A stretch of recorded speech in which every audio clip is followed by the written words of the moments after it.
Okay. Everybody good? Great. Good morning, everyone.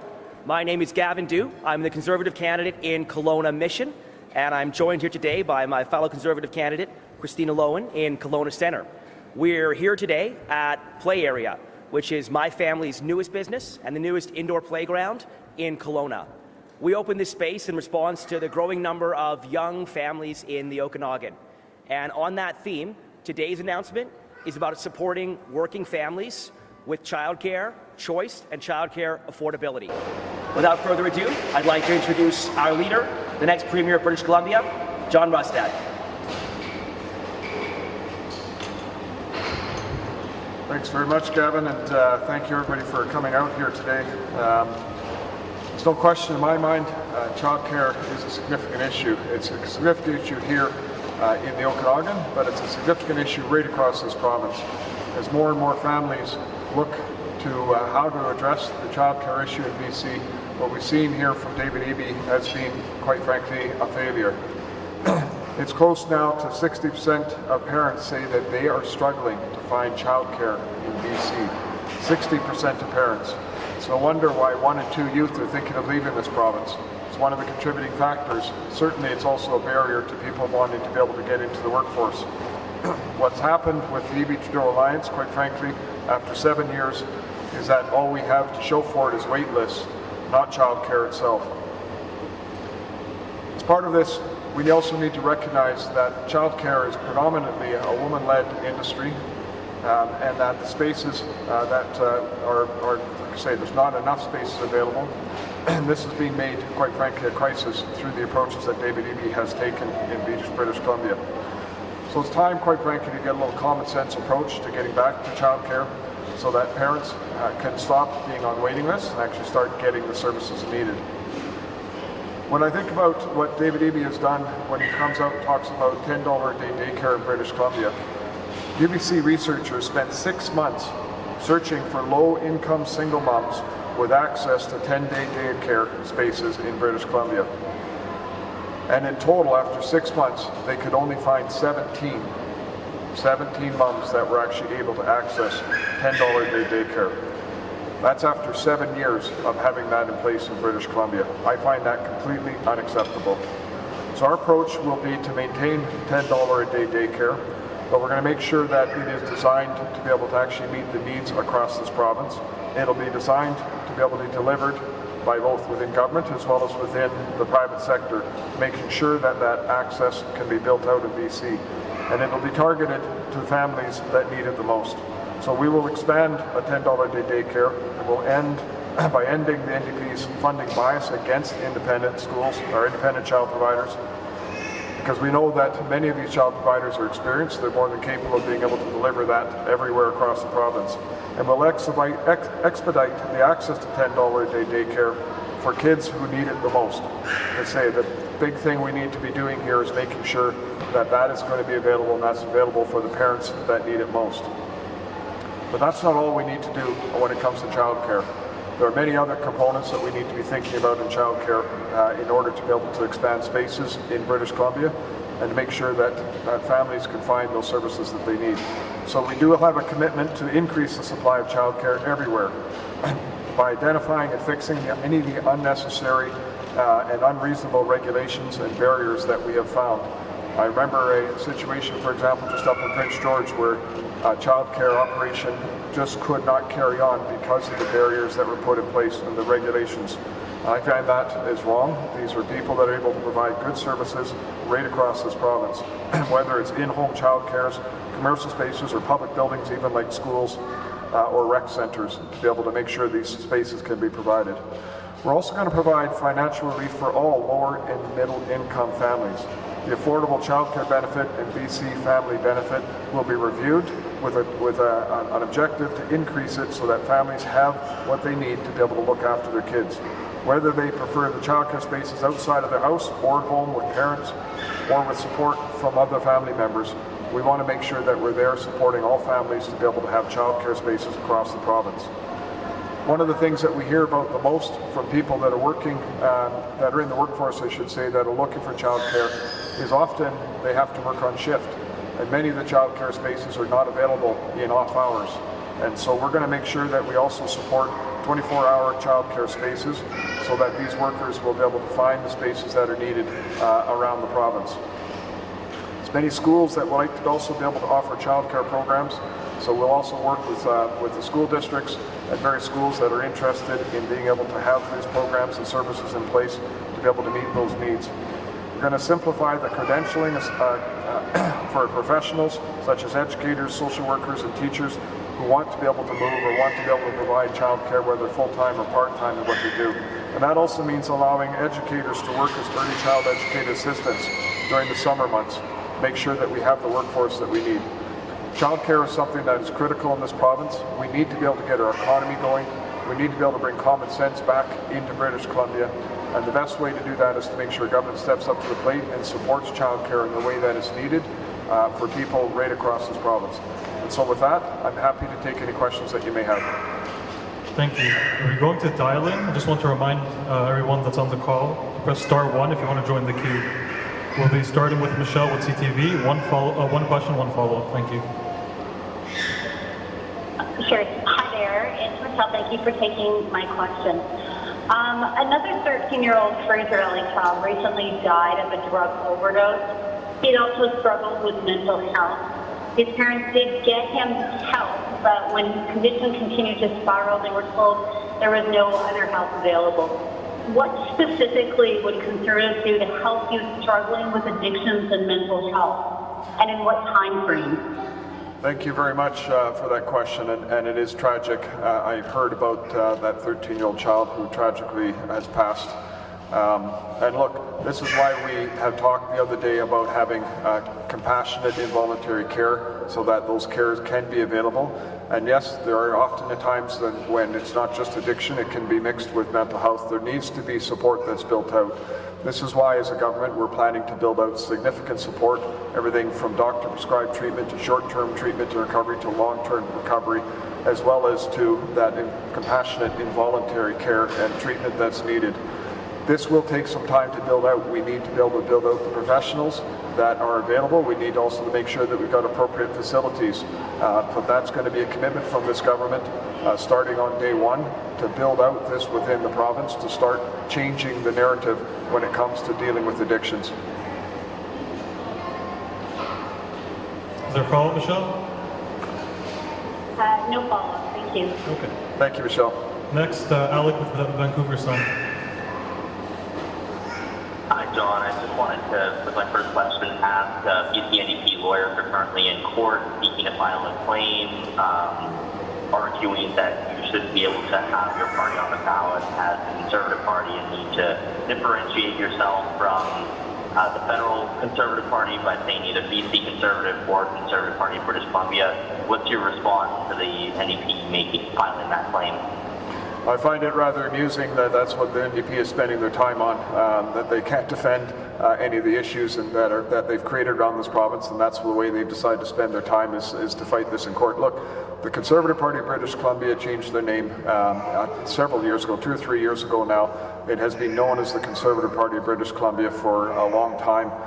It makes sense to be able to have the Conservative Party on the ballot. The reason we asked for Conservative Party only instead of Conservative Party of British Columbia is it was too long. So we thought we would shorten it. Just makes sense. It's the right thing to be able to do so that there is no confusion on the ballot for people in British Columbia. The BC Conservative Party, which is the option that the NDP are asking for, does not exist in British Columbia today. In terms of a follow-up, you're obviously releasing your child care plan today. A lot of your plans that you've released recently have had lots of policy proposals, but not a lot of costing. Do you have a figure for what the amount of cost in terms of increasing these two benefits or, opening up $10 a day funding to independent providers would cost? Yeah, thank you for that, Alec. So as we go, we are continually releasing policy platforms, and we'll be doing this virtually every day as we go into continue to move forward in this campaign. In the very near future, we will have the full platform that will be released, which will also have an outline of the budget As we look at that budget, though, I must admit, if David Eby can lock down a number on a deficit, perhaps we could actually lock down our full numbers on a budget. When you have a budget that David Eby's put forward and all the projections that they have that seem to be completely out of whack, it's going to be very difficult to completely nail down what we're going to do as a budget. But we will have that in our full platform that will be released in the near future here. Wolf with Black Press. Yeah, hi, John. Alec anticipated my question, so I want to ask a little bit differently here. How is this platform not the same as the BC and the P? That $10 daycare, that's been the signature policy. That's the same policy that they're proposing. So first of all, $10 day daycare needs to be focused on the people that need it, the single moms, the low income. That's where it needs to be focused, and for what we have seen with David Eby is that has not been there. The second piece, of course, is that the daycare, David Eby has been actively working against having the private sector being involved in daycare. He wants that all to be run by government itself. We want to make sure that we have a mix. We want to make sure that we're supporting independent childcare to be able to be provided in this province. And we need also to make sure that there are various options for different times of the day, which is something that has not been available. There is an expansion that's needed in British Columbia, and we're going to make sure we do that both within government and non-government agencies so that we can meet those needs in British Columbia today. Currently, there are 60% of parents that are saying that they're struggling to find daycare in British Columbia. We want to make sure we reduce that number. Yeah, and as a follow-up, can you talk about the time frame when you expect to have most of the expanded childcare services in place? What sort of time frame are we looking at here? Well, should we have that honour of forming government, the goal will be to have a minister that will be responsible for implementing this as soon as possible. You will see the numbers be implemented in a 2025 budget and then implemented in British Columbia. We'll need to obviously go through, there's some changes that are needed within, certainly when we look at all the regulations that are creating barriers for childcare, that will take a little bit of time to go through and make those changes, and some of that may need to be legislative. Penny with CTV. Good morning, John. Thanks for taking our question. Your release references a funding bias against independent providers. Are you saying that you want to subsidize unlicensed daycares as well? So we're going to make sure that the standards for daycare is going to be important to be delivered right across this province by anybody that is providing the daycare and that is meeting obviously those standards that are there. But ultimately, families are going to be looking at getting daycares where they want to get them, and that's what the benefits are going to be. Whether it is the I want to make sure the childcare benefit, the affordable childcare benefit, and the BC family benefit. So that's families are going to be making those choices. But when it comes time for what we want to do to expand it, we'll certainly be looking at making sure it's healthcare facilities that are meeting our standards provincially. Penny, is there a follow-up? I do have a follow-up. I do, thank you. You mentioned prioritizing childcare for people who need it. Who do you want to exclude? Sorry, could I repeat that? Yeah, you mentioned prioritizing childcare for people who need it. So I'm just wondering, what does that mean in terms of who you want to exclude or who should be at the bottom of the list? What I want to look at is particularly for the parents that are struggling with their day-to-day needs, single moms and families in low income, to make sure that those seats that are $10 a day daycare are available to those people that need it most. Audrey with Radio Canada. Thanks for taking my question. The NDP this morning announced that they would double the speculation and vacancy tax. I want to know, if you would be elected, would you act that tax? Certainly something we need to look at, but we have not made a commitment one way or the other to that at this stage. And as a follow-up, in general, what's your view on this kind of tax? Is that efficient to help get some houses back to the rental market? What I've seen from the NDP is to blame everybody but themselves on housing. First of all, it was foreigners, and then it was speculators, and then it was vacant properties, and then it was Airbnb. The reality is the NDP have failed on housing. They've failed to deliver the houses that are needed in British Columbia. We've seen a 30% decline in the number of housing starts in British Columbia this year alone. I find that completely unacceptable, and that is a direct result of failed policy by David Eby and his NDP government. Ashley with Canadian Press. I just wanted to re-ask Penny's question because I didn't quite understand your answer. When you talk about the bias that you say exists with the NDP, are you saying that your government would subsidize unlicensed daycare? I think that when we're looking at daycare providing across this province, we will have the standards that will be in place, and whether that is delivered by both government or non-government agencies, we believe that we're going to need both to be able to make sure that we're meeting the needs in British Columbia. And so, however, anybody that would like to deliver childcare spaces is going to need to make sure they meet the standards that we have in British Columbia. Thank you. And I know other people have asked about your cost of this, and you said that you don't, but we don't have a number yet. But if you're not sure how much this is going to cost, how do you know that you'll be able to pay for it and keep your promises around the budget? When we release our platform, you will see the costing that we'll have put in place for the initiatives that we have announced. Last question with Katie with BC News. Hi, John. I just wanted to clarify on the speculation tax. Eby was saying you have previously said you are against the tax. So is it something that you think is not needed to add homes to the market? I think, once again, David Eby has been looking for the boogeyman in the cupboard or under the bed. My perspective is it is David Eby and government that has created the barriers for being able to get housing going.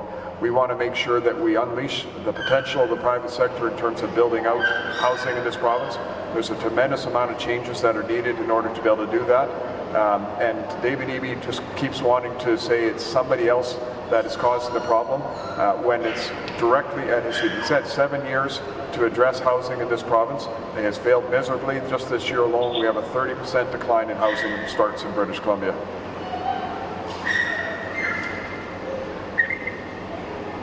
And what do you say to Eby's statement that you're on the side of billionaires like Chip Wilson? He said, maybe Chip Wilson is your guy, and he's basically accusing you of catering to the 1%, the richest British Columbians. Well, I happened to see that sign. I didn't realize he was actually putting that up there. I don't disagree with him when he calls David Eby a communist. But however, having said that, people are free to do whatever they want to do in terms of that. We want to make sure that we are focused on providing housing. David Eby seems to think that the private sector has no role in providing housing, and I'm not interested in Soviet-style housing in British Columbia. We need to make sure that we unleash the potential of British Columbia to be able to build affordable, quality homes so that people can actually move into a home, as opposed to watching David Eby blaming somebody else for the failures of his government. Thank you. That'll be all. Mr. Rustad, are you taking questions in the room now? Got some questions from the room? I have a question. Mr. Rustad, thank you. Locally here, I'm with Castanet, a local media group. 3 of your 4 candidates in the Central Okanagan have declined interview requests with us. Is that a directive from you and your party to some of your candidates to speak to media? It certainly isn't. Our candidates are free to decide what they want to do in terms of how they want to fight the campaign and how they want to present themselves to the riding. Our candidates are out busy every day knocking on doors. I know that, for example, 2 of our candidates are out there right now knocking on doors in their riding, fighting for the votes that are needed and making sure they're connecting with people rather than being here with the announcement. Well, I'm very honored to be able to have both Christina as well as Gavin here with the announcement today. We also have local forums and debates that so far several of your candidates haven't attended. Is that something you would recommend, or would you just like to see your candidates attend these local events? It really is up to individual candidates. I know, for example, there's some debates that the NDP candidates haven't attended as well. Unfortunately, I haven't been able to attend debates in my own riding. I've been busy, obviously, going around the province and building this party and giving us the best opportunity possible to defeat David Eby and these radical policies that he's put in place. Thank you. Good morning, Mr. Rustad. Gary Barnes with Kelowna Capital News. I just wanted to ask about your promise yesterday to build a second crossing across Okanagan Lake. There have been provincial studies over the last few years from Modi that the bridge is not necessarily needed. It's certainly going to be expensive. We're hearing $1 billion plus. How, if elected, would your government be able to afford to pay for that? And how are you going to build it in just 8 years? So the reality is the existing crossing is expected to max out capacity by 2040. And I suspect with growth that we're seeing in here that could actually reach that even earlier. From my perspective, we have to create bridges, not barriers, to making sure that we have mobility and make sure that economies can be built. And so when you look at the Okanagan, it's time we had put together a serious plan, engaging with First Nations, engaging with the communities, engaging with the people to have a plan for that second crossing. That needs to be developed, and as soon as we get that developed, then we will allocate the funding towards it to get this built. It needs to be put in place. Our governments need to be looking forward in terms of what the future needs, not backwards in terms of what the future was. That'll be all. Thank you very much. That'll be all. Thank you. Thank you. Sorry. Thank you very much.